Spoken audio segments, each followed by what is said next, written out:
High বন্ধুরা, আমি নলিতা বলছি। বন্ধুরা, আজকের এই গল্পটি সম্পূর্ণ শুনলে তোমাদের ওটা আর স্থির থাকবে না। কথা দিচ্ছি, শেষে গিয়ে তোমাদের ওটা অনেক হালকা লাগবে। তো চলুন আসল গল্পে চলে যাই। যখন আমি শহরে আসলাম তখন আমার খালার বাড়িতে থাকতে হয়েছিল। আমার খালাতো বোন, যে আমার থেকে বয়সে ছোট, তার সঙ্গে একই ঘরে থাকতাম। প্রতিদিন যখন কাজ থেকে ক্লান্ত হয়ে এসে আমি আমার বিছানায় শুয়ে পড়তাম আর সে আমার পাশে ঘুমাতো। সেই রাতে বাড়ি ফিরতে একটু দেরি হয়ে গিয়েছিল। বাড়িতে ঢুকে বিছানায় গিয়ে শুয়ে পড়লাম, চোখ বন্ধ করে বিশ্রাম নিচ্ছিলাম। কিছুক্ষণ পর সে এসে আমার পাশে বসল, নিঃশব্দে মাথায় হাত বুলিয়ে দিল। তারপর ধীরে ধীরে আমার পায়ের কাছে বসে শান্তভাবে পা ম্যাসাজ করতে লাগল। সে আমাকে বলল, যতক্ষণ না তুমি পুরোপুরি আরাম পাচ্ছ আমি তোমার পাশে আছি। এই বলে সে আমার পা ম্যাসাজ করতে থাকল। তারপর সেদিন সকালে পূজা আর আমি দুজনেই বাড়িতে ছিলাম।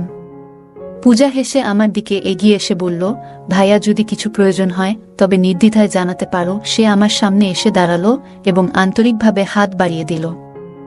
তার এই আচরণে আমি কিছুটা অবাক হলাম, যেন তার মধ্যে নতুন এক ধরনের আত্মবিশ্বাস ফুটে উঠেছে। এরপর সে আমার হাত ধরে আলতো করে তার কাঁধের কাছে নিয়ে গিয়ে বলল, যা ইচ্ছে করতে পারো, তবে আমাকেও কিছু সাহায্য করতে হবে। এই কথা বলে আমার খালাতো বোন দেখতে অনেক সুন্দর ছিল। তার চলাফেরা, আচার আচরণ আমাকে মুগ্ধ করত। তার গায়ের রং ছিল ফর্সা। শহরে থাকার কারণে সে সবসময় ছোট পোশাক পরে থাকত। এই পোশাকে তাকে অসাধারণ লাগত, কিন্তু সে আমার সাথে এমন কিছু করবে সেটা আমি ভাবতে পারিনি। বন্ধুরা, আজকের গল্পটা অনেক বেশি স্পেশাল হতে চলছে। আশা করছি তোমাদের ভালো লাগবে, তাই কেউ মিস করো না। গল্পটি ভালো লাগলে দয়া করে ভিডিওটি লাইক, শেয়ার এবং চ্যানেলটি সাবস্ক্রাইব করো। নাম আমার কুনাল। যে ঘরে আমি থাকছিলাম, প্রথমে ভেবেছিলাম সেই মেয়েটি বয়সে বেশ ছোট হবে, কিন্তু পরে বুঝলাম তেমন নয়। আমি কাজের প্রয়োজনে শহরে এসেছিলাম এবং খালুর বাড়িতে থাকছিলাম, কারণ মা চাইছিল না যে আমি অন্য কোনো জায়গায় থাকি। মা বলেছিলেন, শহরে তো তোমার খালুর বাড়ি আছে, সেখানে থাকাই ভালো। শহরে এসে একটি ভালো বেতনের চাকরি পেয়েছিলাম। যখন খালুর বাড়িতে পৌঁছালাম দেখি বাড়িটি বেশ ছোট। আমাদের গ্রামে বড় বাড়িতে থাকতাম, আর এখন শহরে এই ছোট্ট বাড়িতেই থাকতে হবে। এই বাড়িতে একটি ছোট রান্নাঘর, একটি বেডরুম এবং একটি ছোট হল রুম ছিল। বাড়িতে খালু, খালা আর তাদের মেয়ে থাকত। খালু গ্রামের সবার কাছে বলতেন যে শহরে তার বড় বাড়ি আছে। তাদের মেয়ে পূজা এখন 18 বছর বয়সে পড়েছে। পূজাকে নিয়ে আমার কিছুই জানা ছিল না। যখন সে আমার জন্য এক গ্লাস পানি নিয়ে এলো, আমি অবাক হয়ে দেখলাম। শেষবার যখন দেখেছিলাম তখন সে মাত্র 9 বছরের ছিল। এখন সে অনেক বড় হয়ে আরো সুন্দর হয়ে উঠেছে। আমি পানি খেলাম, এরপর খালা আমার জন্য কিছু নাশতা নিয়ে এলেন। আমার খালু আমাকে দেখে বেশ খুশি হয়েছিলেন, কারণ মা আগেই তাকে বলে রেখেছিলেন যে আমি কিছুদিন শহরে তাদের বাড়িতে থাকব। যদিও আমার একটি ভালো বেতনের কাজ ছিল, মা বরাবরই বলতেন যে অন্য ছেলেদের সাথে থাকলে আমি হয়তো খারাপ হয়ে যাব। তাই মায়ের ইচ্ছাতেই খালুর বাড়িতে থাকার সিদ্ধান্ত নিয়েছিলাম। যখন আমার খালাতো বোন পূজা আর আমি প্রথম দেখা করলাম, সে আমাকে দেখে কিছুটা চুপ ছিল। খালু খালার বাড়িতে একটা ছোট ঘর ছিল পূজার জন্য, আর খালু খালা নিজেরা হল ঘরেই ঘুমাতেন। আমি খালুকে বলেছিলাম, মাঝে মাঝে আমার কাজ করতে করতে দেরি হয়ে যায়, তাই একটু আলাদা ঘরের দরকার। খালু বললেন আমি যেন পূজার ঘরেই থাকি। পূজা কিছুদিনের জন্য হলে চলে গিয়েছিল আর আমি তার ঘরে থাকছিলাম। কিন্তু কয়েকদিন পর পূজা বলল যে হলে তার ঘুম ঠিক মতো হচ্ছে না, তাই আবার ঘরে ফিরে আসলো। এরপর থেকে সে আমার পাশে ঘুমাতে লাগলো। পূজা দেখতে সুন্দর, আর তার বয়সও বাড়ছে। সেই রাতগুলোতে কখনো কখনো ঘুমের মধ্যে ভুল করে আমার হাত তার দিকে চলে যেত, কিন্তু আমি দ্রুত নিজের হাত সরিয়ে নিতাম। এরপর এক রাতে অনুভব করলাম সে যেন আমার পাশে আরো কাছে এসে শুয়ে আছে। ভেবেছিলাম হয়তো নিছকই কাকতালীয়, তবে এরপরের রাতগুলোতেও এমন অনুভূতি হচ্ছিল। খালুর বাড়িতে থাকতে থাকতে 20 দিন পার হয়ে গেছে, আর এই সময় পূজা আমার অনেক কাছের মানুষ হয়ে উঠেছে। আমরা মাঝে মাঝে অনেক রাত পর্যন্ত জেগে গল্প করতাম। আমরা বিভিন্ন বিষয় নিয়ে গল্প করতাম। আমার বিষয়ে জানার তার ভীষণ আগ্রহ ছিল, যা আমাকে বারবার ভাবিয়ে তুলছিল। সে সবসময় আমার কাছাকাছি থাকতে চাইত। মাঝে মাঝে খালা আমাদের গল্প করতে দেখতেন, কিন্তু তেমন কিছু বলতেন না। কারণ খালা আমাকে ভীষণ বিশ্বাস করতেন। এক রাতে আমি দেখি পূজা তার ফোনে কিছু দেখছে। কৌতূহলবশত আমি তার ফোনে উকি দিতে গিয়েছিলাম, কিন্তু সে সঙ্গে সঙ্গে ফোন বন্ধ করে দিল। তখন আমি তাকে মজা করে ফোনটি দিতে বললাম, কিন্তু সে ফোন না দেওয়ার জন্য অনুরোধ করল। আমি কিছু না বলে একদিকে ফিরে শুয়ে পড়লাম, কিন্তু কিছুক্ষণ পরে তাকে দেখি ঘুমিয়ে আছে। পূজার ফোনটি তার মাথার পাশে রাখা ছিল, তাই আমি আস্তে করে ফোনটি হাতে নেওয়ার চেষ্টা করলাম। সেই সময় পূজা পাশ ফিরল, আর আমার হাত তার উপর হালকা করে পড়ে গেল। আমি দেখি তার মুখে একটা মৃদু হাসি, যা দেখে বুঝতে পারলাম সে আসলে ঘুমায়নি। তাড়াতাড়ি ফোনটি হাতে নিয়ে খুলতে গিয়েছিলাম, কিন্তু ফোনটি লক ছিল। পূজা তখন হাসছিল, বুঝলাম হয়তো সে আগে থেকেই সব জানত। কিছুক্ষণ পর আমি চুপচাপ ঘুমিয়ে পড়লাম। এরপর কিছুদিন কেটে গেল, আর আমার মাসের বেতনও এসে গেল। খালুর বাড়িকে নিজের বাড়ির মতোই মনে করে পূজার জন্য একটি নতুন পোশাক, খালুর জন্য ফর্মাল পোশাক, আর খালার জন্য একটি সুন্দর শাড়ি কিনে বাড়ি ফিরলাম। আমি পূজার জন্য কিছু জিনিস কিনে নিয়ে আসলাম, যা দেখে খালা খুব খুশি হলেন। পূজা এখন আমার সঙ্গে আগের চেয়ে অনেক খোলামেলা কথা বলতে শুরু করেছিল। এমনই এক রাতে আমি পানি খেতে উঠে দেখি পূজা আমার পাশে নেই। ঘরের দরজাটাও খোলা ছিল। বাইরে গিয়ে দেখি রাত তখন 2টা বাজে। পূজা হলের পর্দা সরিয়ে কিছু দেখার চেষ্টা করছে। কৌতূহলবশত আমি তার পেছনে দাঁড়িয়ে দেখার চেষ্টা করলাম যে সে এত রাতে কি দেখছে। পূজার পাশেই দাঁড়ালাম, আর সামনের দৃশ্য দেখে তাকে আলতো করে পাশ ফিরিয়ে নিয়ে গিয়ে হাত ধরে ঘরে নিয়ে এলাম।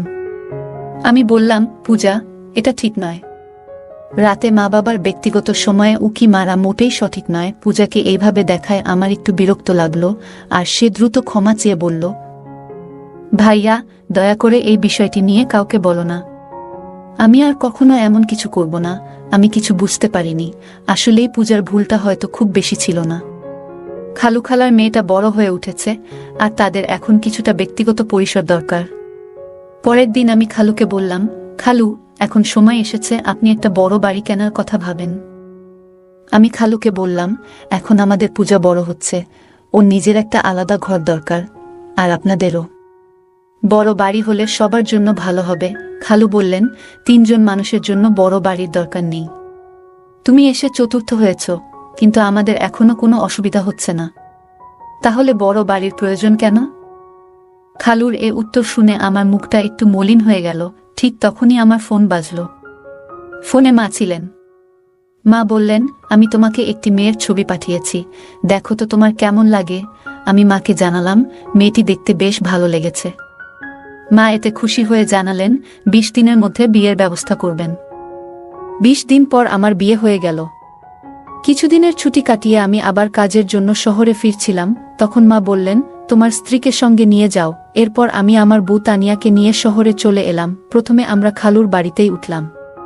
পূজা তখন তার ঘর ছেড়ে বাবা মায়ের সঙ্গে হোলঘরে ঘুমাতো, আর আমাদের ঘরটি আমার আর তানিয়ার জন্য ছেড়ে দিল। তানিয়াকে নিয়ে শহরে আসার 3য় দিন পার হচ্ছিল। এরপর হঠাৎ এক রাতে কিছু অপ্রত্যাশিত ঘটনা ঘটল। আমি যখন আমার স্ত্রী তানিয়া পাশে ঘুমাচ্ছিলাম, হঠাৎ দেখি হল থেকে কেউ উকি দিচ্ছে। তাকে দেখে আমি দ্রুত তানিয়া পাশ থেকে উঠে বসলাম। আমাকে উঠতে দেখে সে চুপচাপ সরে গেল। তখন আমি ভাবতে লাগলাম, যদি তানিয়া এই শহরের পরিবেশে মানিয়ে নিতে পারে, তাহলে আগামী মাসেই আমরা আলাদা থাকার জন্য একটি ঘর খুঁজে নেব। কারণ আমি শহরে আসার পর থেকেই আমার খালাতো বোন আমাকে বিশেষ নজরে রেখেছিল। কিন্তু জানি না কেন, কিন্তু 5 দিনের মধ্যেই তানিয়া শহরটিকে অপছন্দ করতে শুরু করল। সে বলল, আমি এখানে বেশি দিন থাকতে পারবো না। গ্রামে থাকার অভ্যাস আছে আমার। এখানের পানি, এখানের বাতাস, কিছুই আমার ভালো লাগছে না। হঠাৎ করেই তানিয়ার শরীর খারাপ হতে লাগলো। অনেকদিন ধরে শহরের পানিতে আমার কোনো সমস্যা হয়নি, কিন্তু তানিয়ার শারীরিক অবস্থা খারাপ হতে শুরু করল। তাই সে গ্রামে ফিরে যেতে চাইল, আর আমি তার শারীরিক অবস্থার কথা ভেবে তাকে গ্রামে পাঠিয়ে দিলাম। এরপর আমি খালুর বাড়িতে একাই থাকতে শুরু করলাম। তানিয়ার প্রতি আমার যতটা ভালোবাসা থাকার কথা ছিল, ঠিক ততটা যেন অনুভব করছিলাম না। তার ছবি দেখে যেমন ভেবেছিলাম, বাস্তবে তেমনটা ছিল না। বিয়ের সময় তাকে দেখেছিলাম খুবই আকর্ষণীয়, কিন্তু বিয়ের পর মেকআপ ছাড়া দেখলে তাকে কিছুটা আলাদা লাগত। আমার স্বপ্নের মতো ছিল না, তবে সে অনেক ভালো এবং নির্ভরযোগ্য, তাই ওর সঙ্গে জীবন কাটানোর সিদ্ধান্ত নিলাম। তানিয়া গ্রামে চলে যাওয়ায় আমার জন্য পরিস্থিতি একটু স্বাভাবিক হয়ে গেল। আমি শহরে কাজ করছিলাম আর একা থাকার জন্য আলাদা খরচ করার প্রয়োজন মনে করিনি। মায়ের ইচ্ছাতেই খালুর বাড়িতে থেকে যেতেই মনে হলো ভালো। তানিয়া যাওয়ার পর 3 দিনের ছুটি নিয়ে বিশ্রাম নিলাম, কারণ কাজের চাপে বেশ ক্লান্ত হয়ে পড়েছিলাম। ছুটির দিন সকালে খালু তার কাজে বেরিয়ে গেলেন, আর খালাও প্রতিদিনের মতো তার অফিসে চলে গেলেন। সেদিন সকালে পূজা আর আমি দুজনেই বাড়িতে ছিলাম। নাস্তা করার পর আমি আমার ল্যাপটপ নিতে শোবার ঘরে যাচ্ছিলাম। ঘরের দরজায় কোনো কপাট ছিল না, তাই দরজা সবসময় একটু খোলা থাকত। সেদিন আমি খোলা দরজার ফাঁক দিয়ে দেখলাম পূজা নিজের পোশাক পরিবর্তন করছে। তার উজ্জ্বল গায়ের রং দেখে কিছুক্ষণের জন্য আমার দৃষ্টি আটকে গেল। তখন ভাবলাম, কোথায় আমার শ্যামলা তানিয়া বউ আর কোথায় এই পূজা? দুজনের মধ্যে যেন একেবারেই মিল নেই। এতদিন পূজা আমার আশেপাশেই ছিল, কিন্তু কখনো তাকে এভাবে দেখিনি। তার উজ্জ্বল গায়ের রং দেখে এক মুহূর্তের জন্য মনে হলো ভাগ্য যেন আমার সঙ্গে একটু খেলা করছে। তারপর তার কালো লম্বা চুলের দিকে তাকালাম, যা আমার মনে এক অদ্ভুত সাড়া জাগিয়ে তুলল। কিছুক্ষণ পর আমি যখন ঘর থেকে বের হলাম, তখনও তাকে দেখছিলাম, আর মনে হচ্ছিল সে সত্যিই অসাধারণ সুন্দর।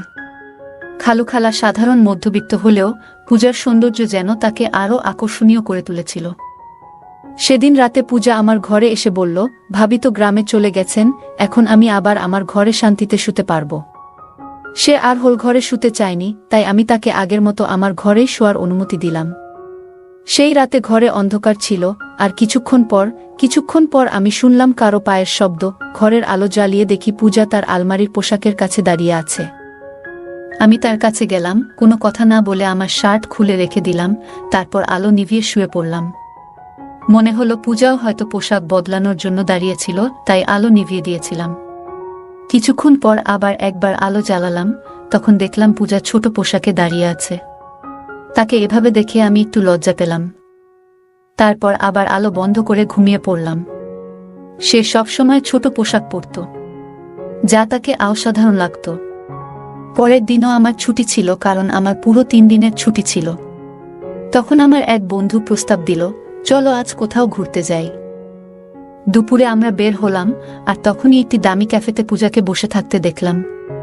তার বন্ধুরা বেশ অভিজাত সাজে বসেছিল, আর পূজা অন্য ধরনের পোশাক পরেছিল। এরপর আমি উঠে গিয়ে পূজার সাথে দেখা করলাম এবং জিজ্ঞাসা করলাম, এটা কি হচ্ছে? সে আমাকে তার এক বন্ধু থেকে আলাদা করে নিয়ে বলল, কুনাল, আমি আজ রাতে তোমার সব প্রশ্নের উত্তর দেব। তুমি এখন এখানে থেকে চলে যাও প্লিজ। আর হ্যাঁ, আমি না বলা পর্যন্ত চুপ থাকো। এরপর রাতে খালা ঘুমিয়ে যাওয়ার পর আমি পূজার কাছে গেলাম এবং জিজ্ঞাসা করলাম, আচ্ছা এখন বলো। পূজা বলল, এটা হলো উচ্চমানের জীবনের কিছু অংশ। কেন? আমি কি এভাবে থাকতে পারি না? পূজা 18 বছরের একটি মেয়ে হলেও তার কথাবার্তা ও আচরণে এক ধরনের পরিবর্তন লক্ষ্য করলাম। কথা বলতে বলতে সে আমার আরও কাছে চলে আসে। আমার বিয়ের পর থেকে আমি অনুভব করেছি যে এক নারীর সঙ্গ কতটা বিশেষ, আর পূজাকে কাছে পেয়ে আমি যেন একটু বিভ্রান্ত হয়ে পড়লাম। তবে নিজেকে সামলে নিয়ে আমি তাকে কিছুটা দূরে সরিয়ে দিলাম। সেদিন রাতে আমি তাকে দূরে রেখেই শুয়ে পড়লাম এবং সকালে উঠার আগেই ঘর থেকে বেরিয়ে গেলাম। আমি বসার ঘরে বসে সকালে নাস্তা করছিলাম, তখন দেখলাম পূজা একটু অস্বাভাবিকভাবে হাঁটছে। বুঝতে পারছিলাম না কেন সে এমনভাবে হাঁটছে। মনে হলো হয়তো তার পায়ে কিছু হয়েছে। যখন খালা পূজাকে এভাবে হাঁটতে দেখলেন, তিনি জিজ্ঞাসা করলেন, পূজা, তুমি এমনভাবে হাঁটছো কেন? পায়ে কিছু হয়েছে নাকি? পূজা সরাসরি আমার দিকে তাকিয়ে বলল, কুনালি ভালো জানে আমার পায়ের কি সমস্যা হয়েছে। তার এভাবে ইঙ্গিত করায় আমি কিছুটা বিব্রত বোধ করলাম, কারণ আমি নিজেই জানতাম না কেন সে আমাকে এভাবে বলল। এরপর আমি খালাকে বুঝিয়ে বললাম যে রাতে শুতে গিয়ে পূজার পা হয়তো বিছানার কোণে লেগে গিয়েছিল। পূজা সকাল থেকে আমাকে খুব অদ্ভুত দৃষ্টিতে দেখছিল। আমি ভাবলাম খালা কাজের জন্য বেরোলেই তাকে জিজ্ঞাসা করব কেন সে এমন মিথ্যে বলেছিল। সে তখন বলল, আজ তো শুধু মায়ের সামনে এমন হাঁটছিলাম, কাল বাবার সামনেও একইভাবে হাঁটব। আমি আরও অনেক কিছু করতে পারি, যদি তুমি আমাকে আমার ইচ্ছামতো কিছু না দাও। আমি পূজাকে বললাম, যখন তোমার এমন কিছু প্রয়োজন নেই, তখন কিভাবে তোমায় আমি কিছু দিতে পারি? পূজা আমার দিকে এগিয়ে এসে হেসে বলল, যা প্রয়োজন তা চাইলেই নিতে পারো। সে আমার সামনে দাঁড়িয়ে হাত বাড়িয়ে দিল। তার আচরণে আমি একটু অবাক হলাম।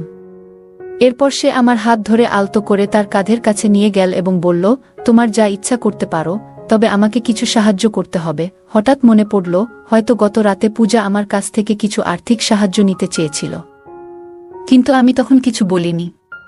এখন তার কথায় মনে হলো সে আসলেই কিছু সহযোগিতা চাচ্ছে। আমি শান্তভাবে বললাম, এভাবে চাওয়াটা ঠিক নয়, কিন্তু সে আমার কথা শুনতে আগ্রহী নয় বলে মনে হলো এবং পুনরায় আমার দিকে হাত বাড়ালো। পূজা বলল, এখন আমাদের মাঝে আর কেউ নেই, তুমি যা চাও নিতে পারো। সে কথা বলছিল তখন হঠাৎ দরজায় খালা এসে হাজির। খালা বললেন, পূজা, এসব কি করছো? পূজা বলল, আমি কি কিছু ভুল করছি? আমি চাই ভালোভাবে বাঁচতে, তাই যা প্রয়োজন সেটাই করছি। আপনি কি আপনার ম্যানেজারের সাথে এমন কিছু করেন না এবং তাতে টাকা নেন না? আমি সবই দেখেছি। আমিও চাই এই বাড়িতে নিজের উপার্জনের পথ খুঁজে নিতে। তাই এতে ভুল কি? খালা পূজার কথায় চিৎকার করে বললেন, তুমি একদম বোকা। বড়দের সাথে কিভাবে কথা বলতে হয় সেটুকুও জানো না। খালা পূজার মুখ বন্ধ করার জন্য তার দিকে এগিয়ে আসছিলেন, তখন আমি তাকে থামালাম। আমি খালাকে জিজ্ঞাসা করলাম, পূজা যা বলছে সেটা কি সত্য? খালা মাথা নিচু করে চুপ থাকলেন, কিছু বলতে পারলেন না। তখন আমি বললাম, খালা, আপনি কি জানেন এসব দেখে পূজা কতটা প্রভাবিত হয়েছে? আমি এই বাড়িতে আসার পর একবার নয়, দুবার পূজাকে আমার পকেট থেকে টাকা নিতে দেখেছি। শুধু একবার নয়, একাধিকবার আমার টাকা হারিয়েছে। হয়তো আপনাদের আচরণের কারণেই সে এমন করছে। আমি সবসময় শান্ত থাকতাম, এই পরিবারের কোনো সদস্যের উপর কখনো সন্দেহ করিনি। তবে এখন মনে হচ্ছে পূজার এই সমস্যার স্থায়ী সমাধান করা জরুরি, কারণ তার অবস্থা দিন দিন খারাপের দিকে যাচ্ছে। পূজাকে টাকা নিতে দেখার পর থেকেই আমি তার দিকে নজর রাখছিলাম। সে এখন আমার সামনে আর টাকার জন্য চেষ্টা করতে পারছে না। তবে জানতাম না সে এমন কোনো পথ বেছে নেবে। এবার সত্যিটা বলুন, খালু যখন বাইরে থাকেন তখন আপনারা দুজন কি করেন?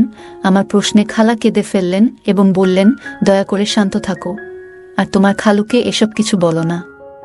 আমি একবার কোম্পানির এক সহকর্মীকে কাজে সাহায্য করতে গিয়েছিলাম। তারপর থেকে তার নজর আমার দিকে পড়ে এবং আমাদের মধ্যে সম্পর্ক তৈরি হয়। এই সম্পর্ক শুধুই টাকার কারণে। তোমার খালুর কাছে টাকা থাকলেও তিনি আমাদের ঠিকমতো খুশি রাখতে পারেন না, এমনকি নিজের প্রয়োজনেরও খেয়াল রাখেন না। তাই কোম্পানির ম্যানেজার থেকে যে অর্থ পাই তা দিয়ে আমি আর পূজার প্রয়োজন মেটাই। তোমার খালুর শহরে আরেকটি বড় বাড়ি আছে, তবে সেটি ভাড়া দিয়ে তিনি কিছু আয় করেন। খালা বললেন, তোমার খালুর সাশ্রয়ী মনোভাবের কারণে আমাদের এমন ছোট্ট একটি ঘরে মানিয়ে নিতে হয়েছে। এতে আমাদের জীবন কঠিন হয়ে উঠেছে, তবে এখন আমার ভুল বুঝতে পেরেছি। তারপর খালা পূজার দিকে তাকিয়ে বললেন, পূজা, আমাকে ক্ষমা করো। আমি আজ থেকে চাকরি আর ম্যানেজারের সাথে সম্পর্ক ছেড়ে দেব। পূজা বলল, মা, আমি ইচ্ছে করেই এসব করেছি যাতে আপনি এই পথ ছেড়ে দেন। যখন কুনাল দাদাভাই আমাকে টাকার জন্য সন্দেহ করেন তখন তাকে পুরো সত্যটা বলেছিলাম। আপনি নিজের কর্ম নিয়ে ভাবেননি, আর আমার চোখ খুলে দেওয়ার জন্য কুনাল দাদাভাইয়ের প্রতি আমি কৃতজ্ঞ। আজ আপনি যেমন নিজের ভুল বুঝলেন, আমিও আমার ভুল বুঝেছি পূজা, এবং আমি মিলেই খালাকে তার ভুলের কথা মনে করিয়ে দিলাম। আমিও তাকে বোঝালাম এবং একটি ছোট্ট পরিকল্পনা সাজানোর পরামর্শ দিলাম। শেষমেশ খালা আমার কথা মেনে নিলেন এবং পূজাকে নিয়ে চিরদিনের জন্য তার নিজের বাড়ি চলে যাওয়ার সিদ্ধান্ত নিলেন। এরই মধ্যে খালু হঠাৎ একটি সিদ্ধান্ত নিলেন, ছোট বাড়িটি ছেড়ে শহরের বড় বাড়িতে স্থানান্তর করার। খালুর এই সিদ্ধান্ত শুনে খালা এবং পূজা দুজনেই খুশি হল এবং আমাকে ধন্যবাদ দিল। সেই দিন থেকেই খালু তার সাশ্রয়ের অভ্যাস অনেকটাই কমিয়ে আনলেন। আমিও জীবনের পথে মায়ের কাছ থেকে শিখেছি যে অর্থ বাঁচানো গুরুত্বপূর্ণ, তবে পরিবারের মানুষদের খুশি রাখাও সমান জরুরি। যদি কেউ সবসময় তার স্ত্রী ও সন্তানদের সব কিছুতেই মানা করে, তবে তারা ভুল পথে যেতে পারে। একজন মানুষ তার পরিবার এবং নিজের জন্যই উপার্জন করে। সঞ্চয় করা ভালো, তবে নিজের পরিবারকে কষ্ট দিয়ে নিজের জীবনকে সীমাবদ্ধ রেখে সঞ্চয় করা ঠিক নয়। অতিরিক্ত সাশ্রয়ী মনোভাবের কারণে কখনো কখনো আমাদের পরিবারের কেউ দুর্ভাগ্যের মুখোমুখি হতে পারে। তাই টাকা জমাতে হবে, তবে এতটাই যেন আমরা আমাদের জীবন উপভোগ করতে না ভুলে যাই। পরিবারকে ভালো রাখার জন্য টাকা জমানো প্রয়োজন, তবে পরিবারের সদস্যদের প্রতি যত্ন ও খুশির বিশ্বাসটি ত্যাগ করা ঠিক নয়।